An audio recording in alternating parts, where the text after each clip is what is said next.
Good morning, everyone. This is the Doctor. It's a beautiful Thursday morning here in the Pacific Northwest right now.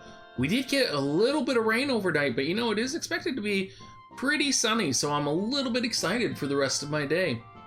As you probably already guessed, she's finally here. We're finally going to be doing a review on Ayaka. So if you didn't know, Ayaka is the biggest pain in the ass healer out there.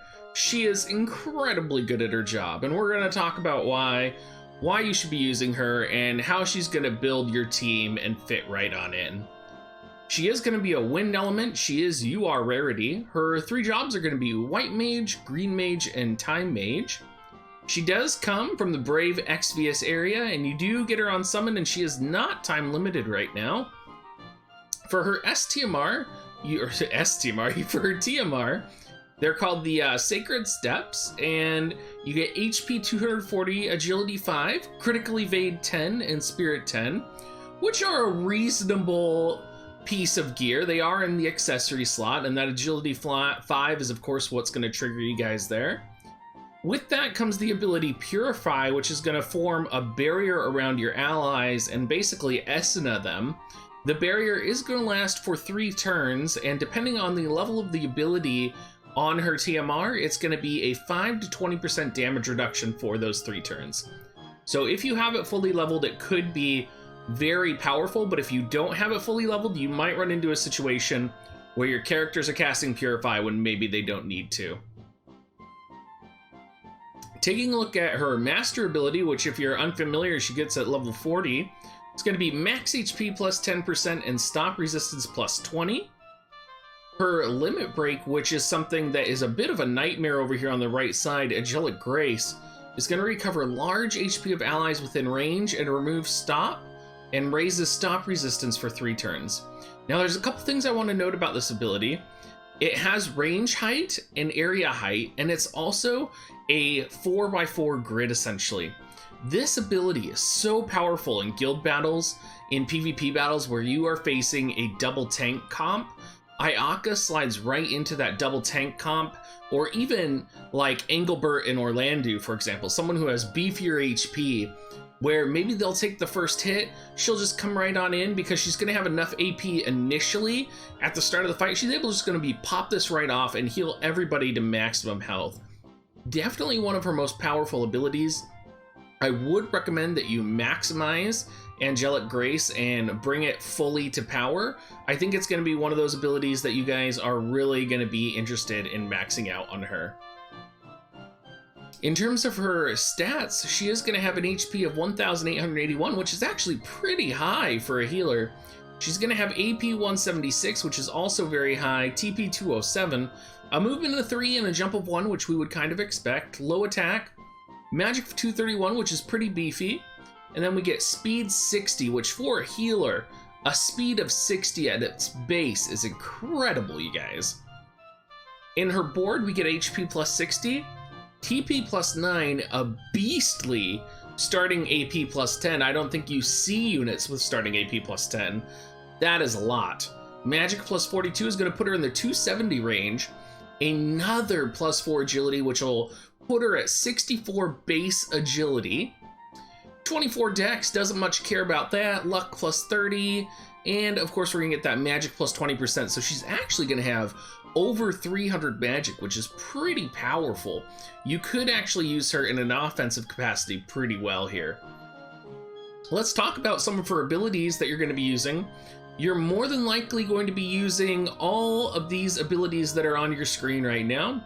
Immobilize is probably one of her most utilized abilities, no matter what level she is by the AI, and it's one of her most powerful abilities. It's definitely worth maxing out. If you max out Immobilize, you are going to increase that chance that you'll be able to inflict Immobilize on the target. It's going to be extremely powerful, and you may find situations where Immobilize is the sole reason that you maybe win your guild battle or your PvP battle. So making sure you have a maxed out Immobilize for her is going to be critical. She also has access to Meteor as a Time Mage, and Meteor is one of those attacks that is very powerful, very resource consumptive, and I think there's not going to be a lot of times that you find yourself using Meteor but when you do need to use it, it is going to be useful for you. Haste is going to cap out at 42% haste for your units, so this is probably going to be one of your more used techniques. It's going to be a great passive buff that you can throw on your allies. That's if your Ayaka is not casting Protector Shell, because she does love to cast those. But just the access to haste when you're able to turn abilities on and off in the upcoming update is going to be so powerful for her. And that 42% haste is going to be a godsend in some situations. Full life, she's going to always have access to full life because it is in her primary kit. Full life has a 50% chance of raising an ally back to maximum HP. Very powerful technique. It's one of those things where you think you've killed someone, full life is cast, and your whole day just becomes terrible because their once dead unit is now fully alive. If you also think about it another way, it could be maybe a 50% chance to win a battle, right? If full life is the difference between winning and losing, if you maybe full lifed your Engelbert, something like that, it just gives you that edge in combat that not everybody has. Slow, of course, another powerful technique. Definitely going to be bringing out the Time Mages kit here, but unfortunately Ayaka doesn't have access to moves like Quick or the CT Manipulation plus 100, so that's just not going to be happening with her. It's going to be that slow, that haste, that counter slow, those types of techniques with her. And then of course we have Holy, which I think is probably going to be her strongest magic attack. It deals light damage, so it's going to be large, to a target based on caster's magic stat, and it's a guaranteed hit and bestows Reaper Killer. Now that guaranteed hit is not actually true. What it actually does is it adds a plus 100% accuracy modifier to Ayaka. So theoretically, if your opponent did have enough evasion on them, they could actually dodge Holy. But I see yourselves using Holy a lot more than Meteor. So if I were you guys, I would max out Holy first, especially with its Reaper Killer bonus. There are multiple enemies that are skeletons that we face, that just Reaper Killer is one of those things that's going to become really useful whenever you enter into the PvE content. In terms of our passives, we do have Speed Cast, which is going to be the #1 passive that you're going to want to set. That lowers the CT cost of all spells by 250. So to give you some perspective, that enables all spells to be cast at 750 CT. Savior's Protection raises debuff resistance and magic attack resistance. I think this is probably going to be the one that you set after this. I think Ayaka is a character that's probably going to be attacked by magic or ranged most of the time. And honestly, the other passives are not going to be nearly as effective. Nullifies Doom, we're not too worried about right now. Increases effect duration of buffs and debuffs. Yes, she's a buffer, but I don't really think she's going to benefit from that. And null CT changes, nullifies slow, stop, haste, and quicken. I don't think we're going to be setting that ability either. In terms of her counters, she has 2 counters which I would recommend. One is going to be slow counter, and one is going to be dispel counter. I think her slow counter is going to be the most powerful, but when I really got to thinking about it, I think dispel counter could be really powerful depending on how people are going to be setting up their units in the future. If you're thinking about units like Engelbert or other tanks that are having self buffs, or even range attack units or casters that have self buffs, if they're attacking Ayaka and within 2 spaces, that dispel counter could be pretty powerful. I think most of the time Ayaka would be dead in that situation, but if I had to choose one, it might probably be slow counter. Let's talk weapons, you guys, because Ayaka has an interesting kit for weapons. She has her Platinum Rod hats, she's going to be able to equip clothes, and she's going to be able to equip accessories. Now, of course, I have Platinum Rod on here for aim and magic. I would actually recommend the aim or the magic. I think magic might be a little bit more powerful. It's going to be magic 162. The aim is only going to give you 5 accuracy, so I can't really sell that, but I can see a world where you're going to want to put a little bit of accuracy on Ayaka. I think the best option for Ayaka is going to be the Magic Baton, which is going to be casting time reduced -50, which would make all of her spells cast at 700, which is crazy to me. Now you get that from Marguerite's TMR, which I think is probably one of the best TMRs in the game.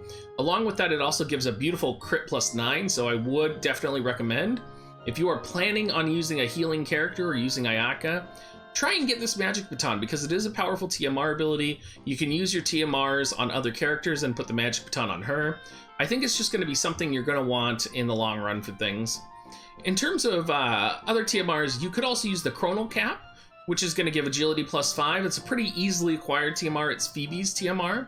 And even free-to-play players are going to have a lot of access to this. It also gives light attack resistance +10 for those Engelberts and those Ramses that are out there right now. Overall, those would be the two TMRs that stick out in my mind as pretty easily obtainable and something you might reasonably want to throw onto her. In terms of hats, I would definitely recommend Circlet +5 or Sage's Hat +5. Of course, you might not be able to get to that +5, and that's okay. But if you can get any of the evasion versions and level them up, you are going to get a beastly evasion +19 for the Sage's Hat and evasion +15 for the Circlet. Along with that, you are going to get a little bit of magic and you are going to get some defense and some spirit. The Sage's Hat does give a nice 7 spirit on the dodge, so if I were you, I would pair that with something that maybe buffed defense or kind of looked at what your other options were. In terms of the coats, of course, I'm going to recommend Smart Coat +5, which is going to be definitely spirit resistance, so that's going to be a spirit +21. You also have the shield version, which is going to give you a balance of defense and spirit if you kind of want to balance that out. Another option for an accessory would be a jeweled ring +5, which gives evasion +8 and also gives accuracy +9. And then I would also look at the Mirage Vest +5, which would give defense 12 and spirit 6. Now, in terms of Espers, you can see I have a limited selection because 2 of these aren't even out in global yet. So I would recommend Siren and I would recommend Shiva. And the two-headed dragon over here and Tetrasyphilid, the reason I'm going to be recommending them is that they have kits based around survivability and accuracy. And particularly the two-headed dragon is going to offer significant accuracy buffs so that Ayaka can land all of her spells and do it very well. In terms of Shiva and Siren, of course, Siren's going to have that nice agility and a couple resistances in there for you. And then Shiva's, of course, going to be that magic-oriented buffer for damage. And the nice thing about all these, they are all UR Espers. So they are all at their base going to have that accuracy +7 and evasion +7, which is also going to be fundamental. So for any of them, I think all of their passive stats are going to benefit her. And you should just be looking at what's going to give her the most defensive options and maybe then dip your toes into the offensive options just a little bit. Now for cards, of course, we're going to be looking at Wedding Vows here. It is called Trousseau right here, but I believe that is the inappropriate translation. Wedding Vows is going to give magic attack +35 to the party and dark attack resistance +10. If you think about the amount of attacks out there that are dark right now, we have a lot of dark units, so that dark attack resistance is going to be nice. It's also going to offer that magic +35 for the party. Beguiling Witch actually is pretty good as well. It's going to give that party ability of CT -30. So very powerful if you have maybe jump units as well. So you could pair this with like a Thancred and you could lower the cast time of his jump as well. So something to think about. I have actually used this card for the Reaper Killer as well in a recent event. So I do think this card is completely viable and maybe better for some of the free-to-play players out there. Of course, we have Great Detective Little Leela for that accuracy +25 and magic +15%. Almost all of you guys should have access to this. Gives a nice party buff, and that accuracy +25 is always going to be nice as we are approaching an evasion-based meta. So something to think about there. I think there are, of course, a lot of cards that I'm not mentioning here that could be powerful, right?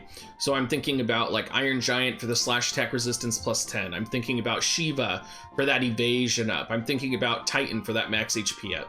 I think all of those are completely viable, and I kind of got tired of just saying the same cards over and over again, so I'm trying to give a different perspective, you guys, and definitely those cards are probably more best in slot for her, but I think these cards are definitely viable, and they're definitely cards you should be looking at, and people may have more access to these cards. Alright, you guys, well, we are at the end of our video. Thank you so much for coming and listening to me this morning. I hope you guys, wherever you're headed today, if you're in the shower right now on your way to work, you're having a good day, and it's going to be absolutely fantastic. We're going to be hanging out most of the day making videos here. So thank you so much for watching, guys. Make sure you leave a comment down in the comment section. I do actively try to respond to every single comment down there. Make sure you swing by our Discord. Our Discord is very active. Feel free to shoot me a private message. I love talking to you guys. I love messaging you guys. Might take me a little bit to get back to you now, but I am actively trying to do that. In terms of resources, I also have my resources down below and any of the comments that you guys might see. If I got anything wrong in this video, I promise I will pin any comments that are talking about what I missed and what you maybe think was really important everyone else needed to know. And if any of you guys out there want to support me, there's also different ways for you to support me in my profile section. And you guys, I hope you all have a great rest of your day. If you want to watch some more videos, go ahead and click any of the links above.